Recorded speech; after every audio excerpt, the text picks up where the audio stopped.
one who is very close to my heart, and one who is really have that drive to really comply with the calling of the Lord.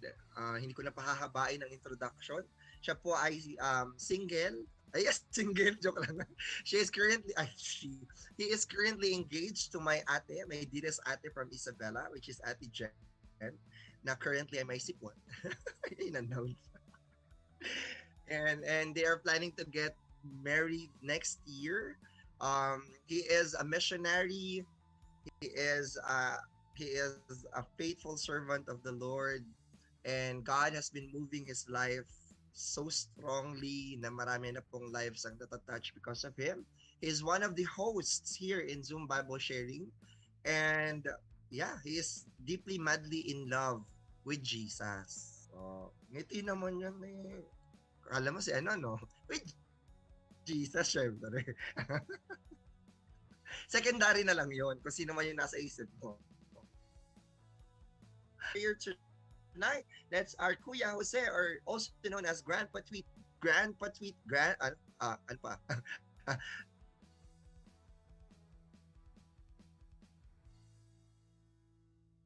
Wala po yung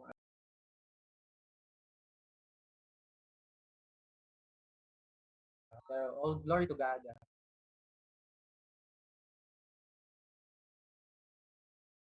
Pinalitan ko po muna yung aking name from Grant of It to your brother Kuya Jose. Yan po. And I just ano lang, dun sa sabi ni Pastor Rap kanina, po yung if you have memory loss, isa sa mga sabi ni kilala kong nurse, isa sa mga nakakapagpatalas na ating isip is yung ating pag-memory loss. Yan po. Di bali, ay share ko na po yung aking screen.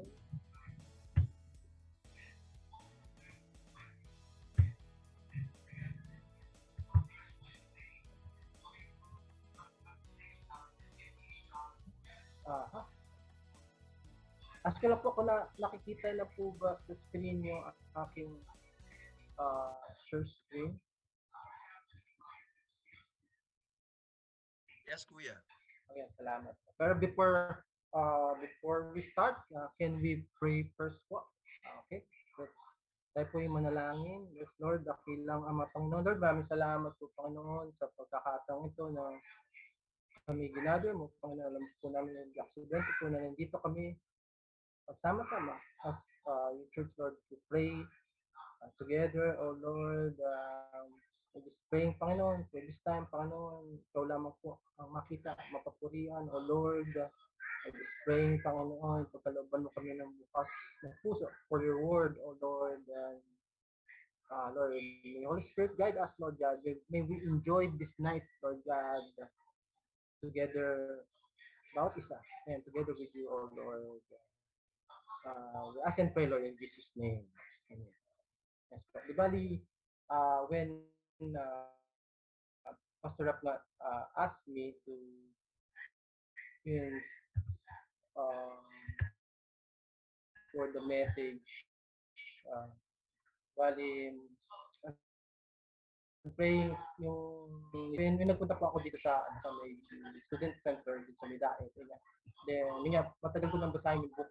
Tapos, that time na binasa ko, binuksan ko, so I'm praying for, yun nga, for prayer exhortation. Tapos, ito po yung book ng The Prayer of Jabez. Exactly, alam ko na hindi po aksidente doon ko lang po inopen yung book na yun. Then, ayun, yeah, then, uh, yung bali, ano yung that's an accident.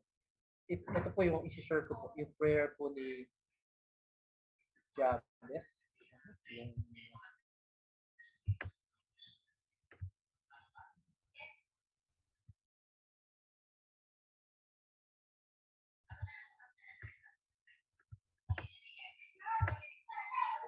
ayun po, bali, ito nga po, di bali,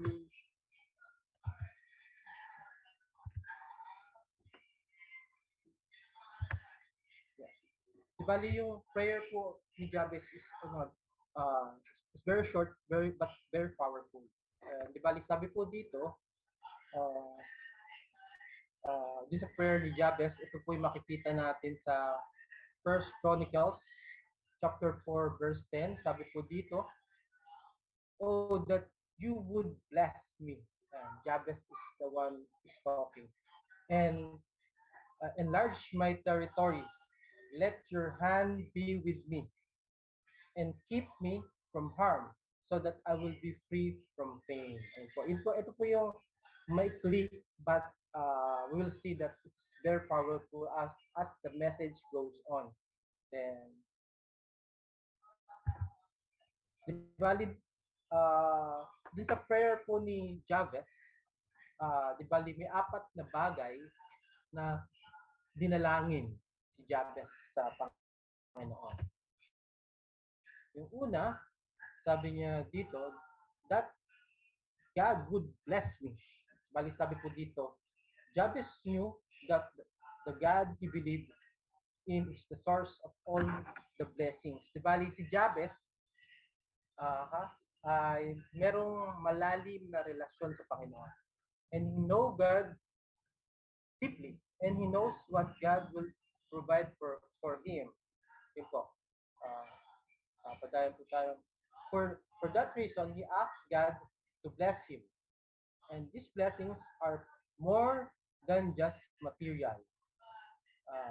They can also be spiritual blessings like good relationships, peace of mind, a compassionate heart, and a gentle demeanor. Di bali yung word demeanor, yan, kung check po natin uh, si Mariam Dictionary, sabi po dito, it's a behavior towards others or outward manner. Bali yung magandang pakikitungo natin sa iba.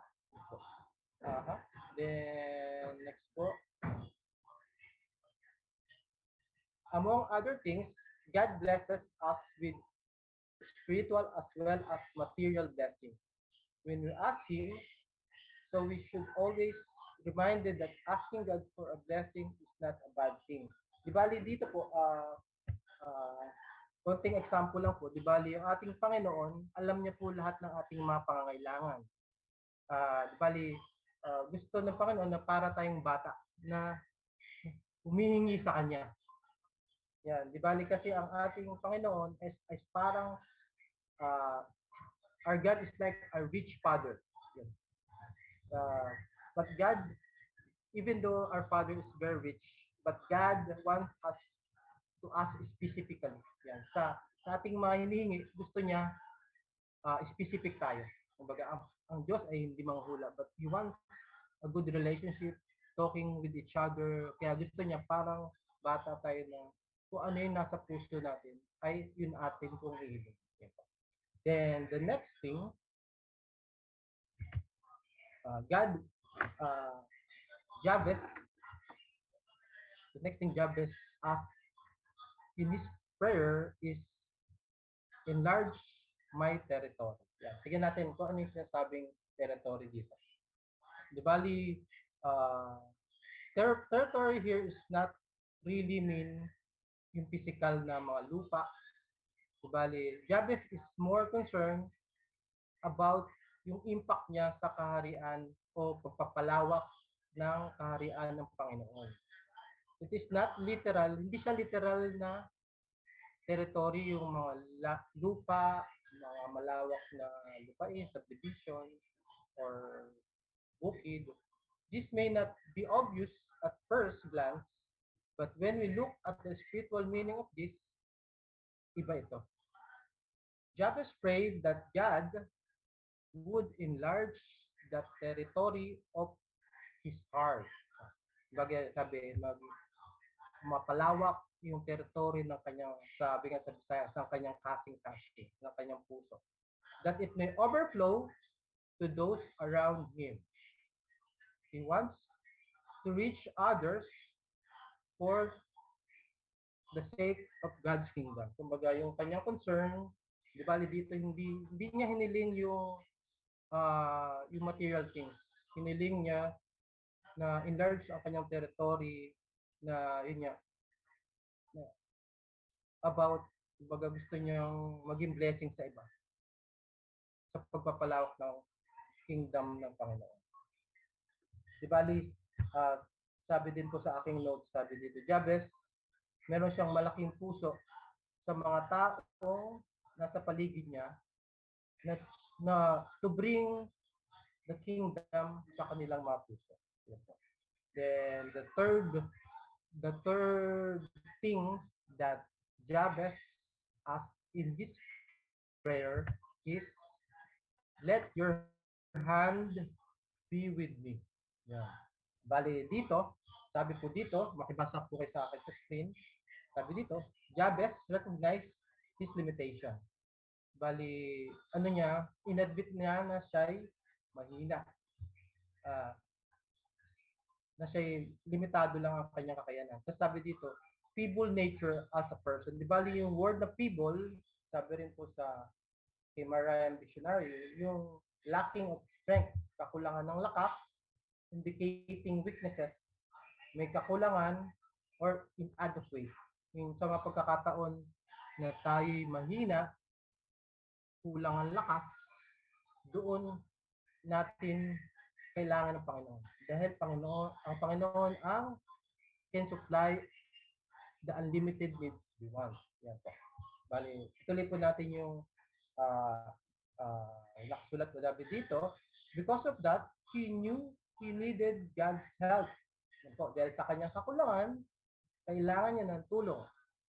He knew that God was all-powerful, so he asked God's hand to be with him. Yan. Sabi nga, di ka, apart from God, we can do nothing. To guide him into the right path, to hold him throughout his journey. In this line, Jabez recognizes that blessings can only be good things when it comes to God's when it comes to God's hand. Kumbaga mabuti ito dahil ito'y nasa kamay ng Diyos.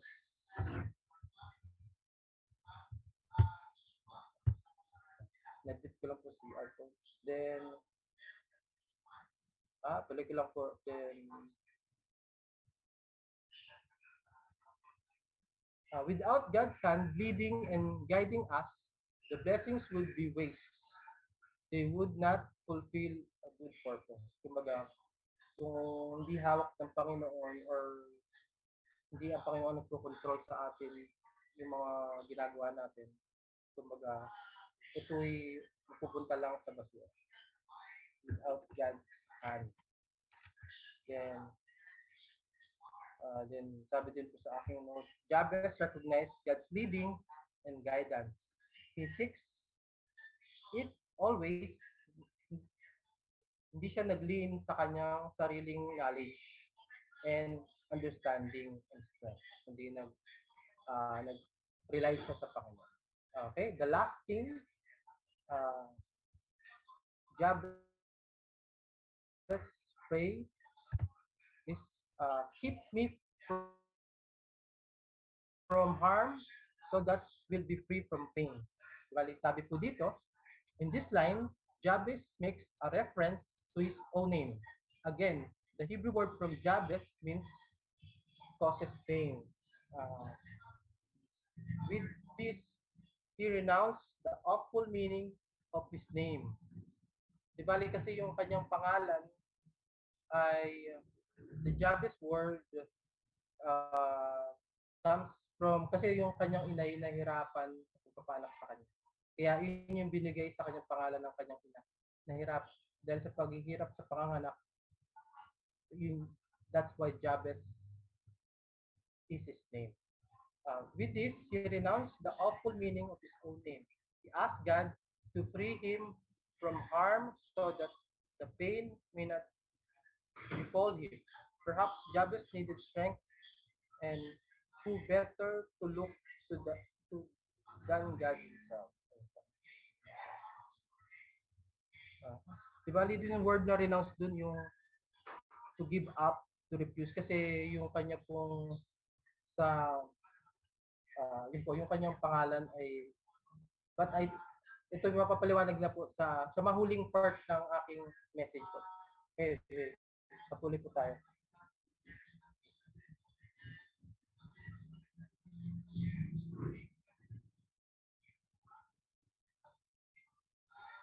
Bali, next po,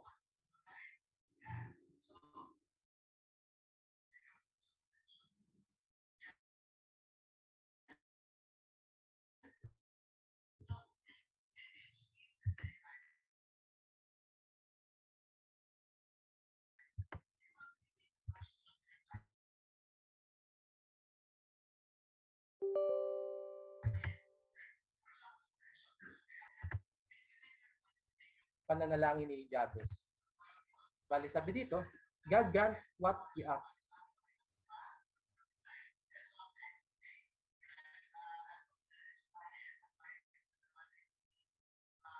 God, God has honored in the prayer of Jabez.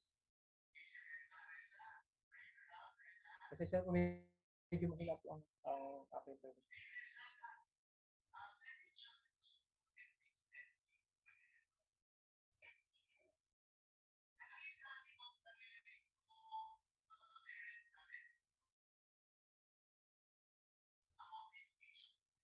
Then, he asked the right thing. Di bali, yung sa kanyang pananalangin, meron siyang, uh, he asked the right thing, yung tama, at meron siyang correct na attitude sa pananalangin. Then, for us to pray, as Jabez did, we must first recognize who God is in our lives. Yung napakahalaga nung yung ating pagkakakilala sa Panginoon.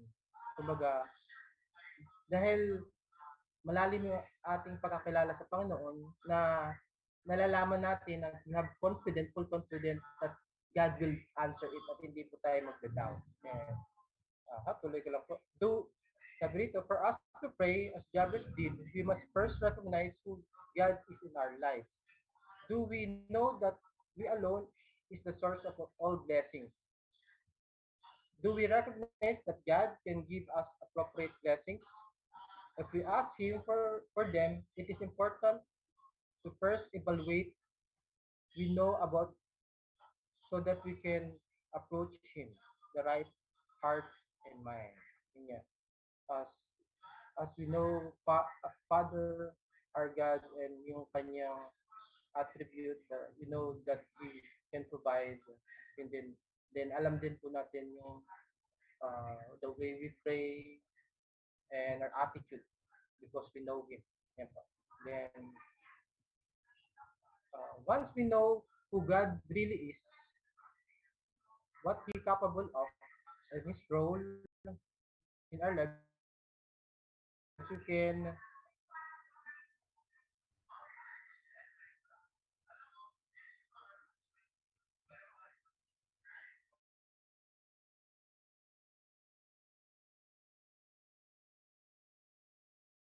God to bless Him, that enlarge His area of territory. We can ask God just put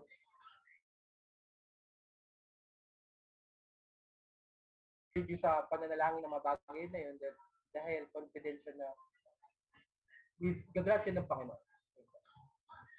Once again, yung napakahalaga, yung right attitude here sa pananalangin. Makikita po natin dito, hindi po material things, hindi po wealth ang hiningi ni Jabez. Diba? Ang hiniling po niya is to enlarge his area of territory na maging pagpapala siya, maging blessings sa others to share the gospel and to enlarge yung yung kaharian ng Panginoon. Opo.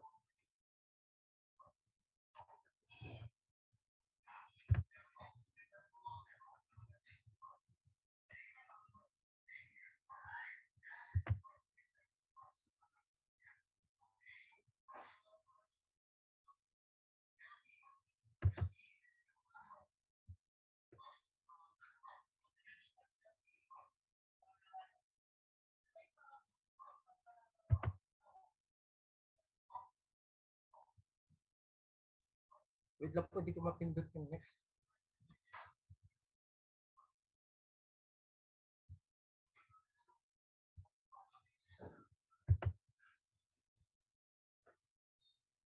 Try mo i-click yung screen. Minsan Oh, nag-automatic siya.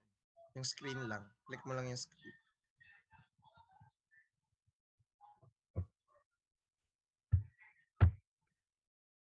yan. Yan. Ayaw. Ayun, diba? Ayun. Yan.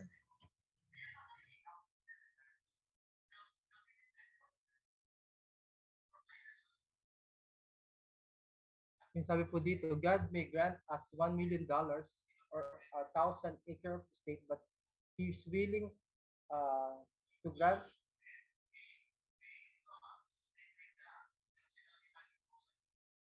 Wait lang po.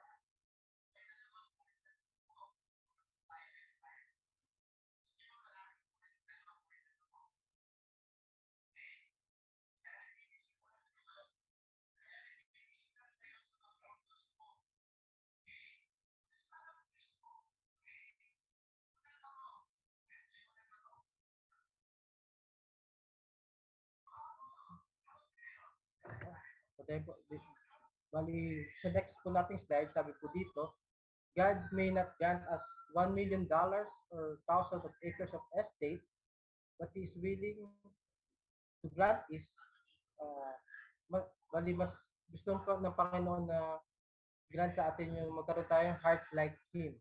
He also wants to give us heart to desire to spread the gospel to others. Ito. Di ba, ito yung puso po ng ni Jabez.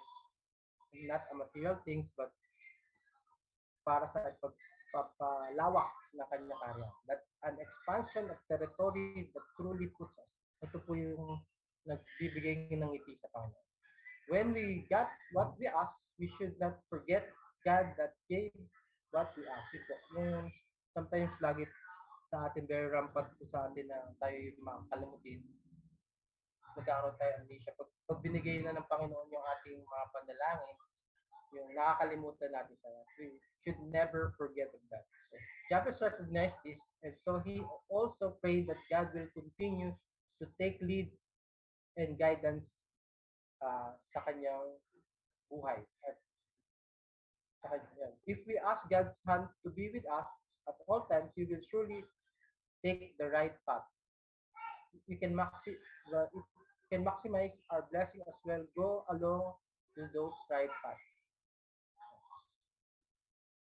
Then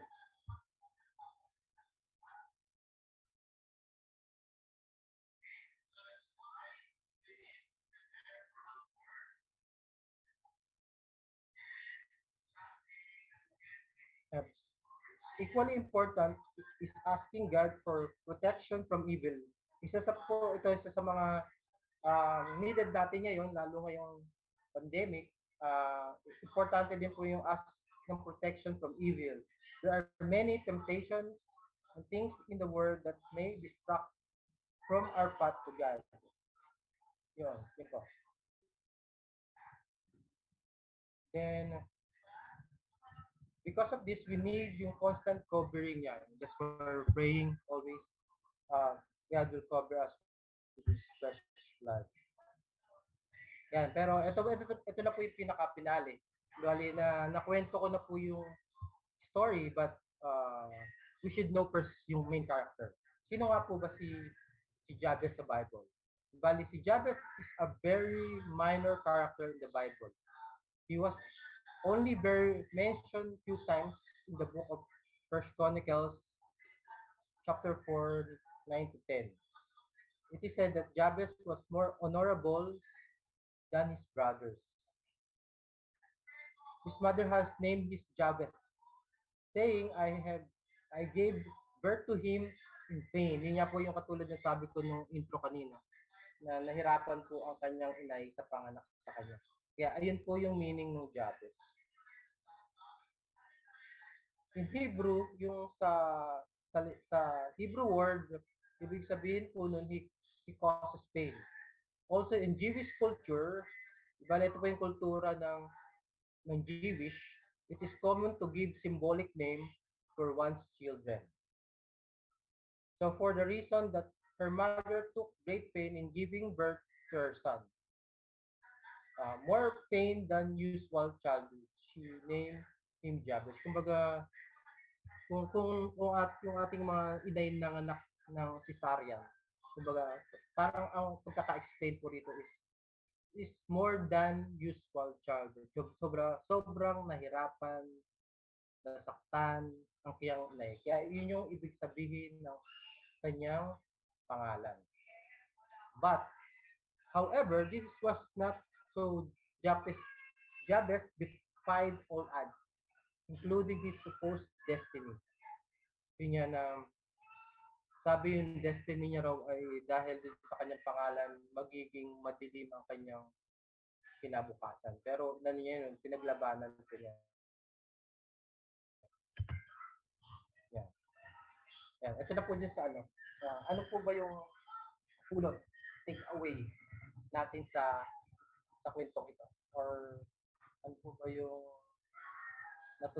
pinaka gist or pinaka important thing that we can learn from Jabez? Bali, sabi po dito, uh, not only did Jabez recognize who God truly is, and not only did he give the right attitude when he prayed, against all odds, Jabez also defied his supposed destiny. Bigay yung pangalan niya is uh, yeah, to cause too much pain. Then sabi sa kanya kanilang culture, yung kanyang future na buhay maging bleak or madilim. Pero pinaglabanan po niya. Against all odds, Jabez also defied his supposed destiny. He was a conqueror through what God has done in him. He powered through the challenges life threw at him, and he honored God by doing so.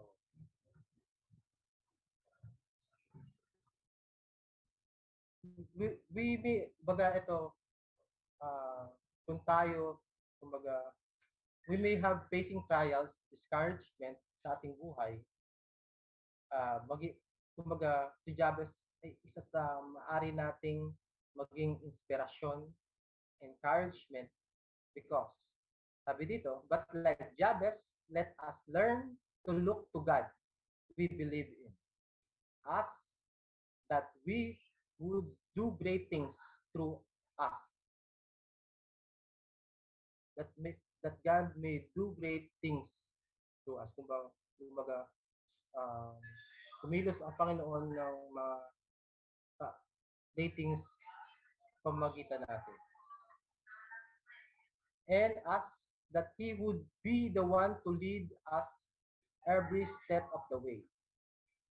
With that kind of attitude, certainly God will answer our prayers positively. Bali, yun po yung uh, pinaka-story about Jabez. I hope you're blessed with Jabez life. Ano ko na po, tutuloy ko na rin po sa closing prayer. Yes, Lord, Heavenly Father, God, Lord, maraming salamat po, Panginoon, for your word today. Maraming salamat po, Panginoon, kay Jabez, Panginoon. Thank you for his name's inspiration for us. Despite discouragement, trials, Panginoon, pinaglabanan po ito ni Jabez sa pamagitan ng Panginoon, hindi sa pamagitan ng kanyang lakas, hindi sa pamagitan ng kanyang talino, hindi sa Panginoon. At Panginoon, katulad po ni Jabez, Panginoon, naway hindi po namin ipanalangin yung material things, yaman sa mundo, mga bagay na kayang hawakan, kundi Panginoon, naway panalangin din po namin, bigyan mo kami burden sa aming heart for your kingdom, to enlarge your area of territory and area of influence, Panginoon, na may we have the heart, Panginoon, to share to others of your gospel,